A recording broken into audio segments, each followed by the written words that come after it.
Өкмөт эмес, министр ал. Ректорларды тандоодогу адилетсиздик же болбосо коррупцияга түздөн-түз жол ачкан механизмдин курмандыктары көп болуп жатканын агартуучулар буга чейин да айтып келишкен. Мугалимдер жамаатынын көпчүлүк добушун алган 3 талапкердин бирин өкмөт жактырып, тандашы керек эле. Бул болсо мыйзамсыздыкка барууга шарт түзүп турган. Үчөөнү алып чыгып, анан кийин өкмөт тандаган. Бул өзү негизи түпкүлүгүндө туура эмес. Биринчиден шайлоонун принцибин бузат. Шайлоо деген ал ошо бирөөнү шайлады, ал барып эме кылыш керек да. Анан сен шайлагандан дагы бирөө тандаса, ал аукцион. Мурун бир киши барып пара берген болсо, азыр 3 киши барып пара берет.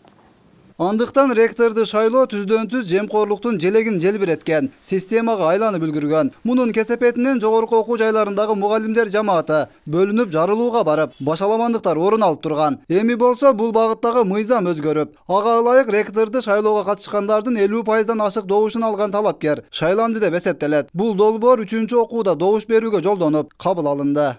Ошол Министерство образованиянын алдындагы вуздар болгондон кийин ошо Министерство образованиянын тиги министри өзү өткөрүш керек. Анан талапка ылайыктуу ким 51% голос алган болсо, ошол автоматтык түрдө ректор болуш керек. Анан кийин көбүрөөк голос алган 3 болуш керек. 3-өнүн бирин тандайм деген бул коррупция. Кимин көп акча берсең ошоң болосуң деген сөз.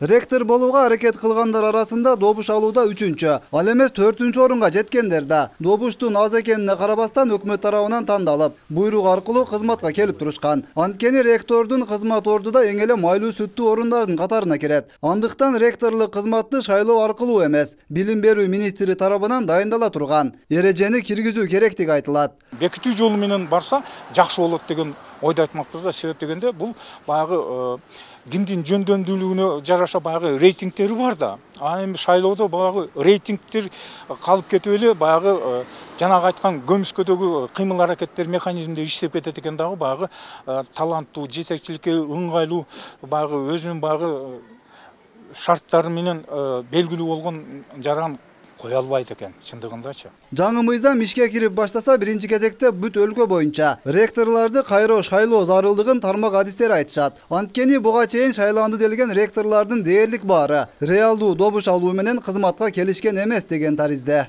Кайрадан шайлоо кылыш керек.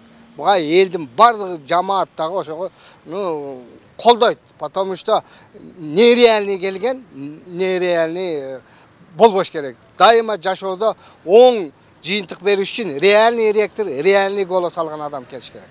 Айрым ректорлордун жемкорлукка белчесинен батып, айрыкча чет элдик студенттерден төлөнүп жаткан келишимдик акчаларды жайгарууда миллиондорду өз чөнтөгүнө салып жатканы тууралуу маалыматтар айтылып жүрөт. Ал эми ректорлук кызматка келүү үчүн 70 000 долларга чейин пара берүү тартиптери бар деген сөздөр да коомчулукта кызуу талкууларга жем таштоодо.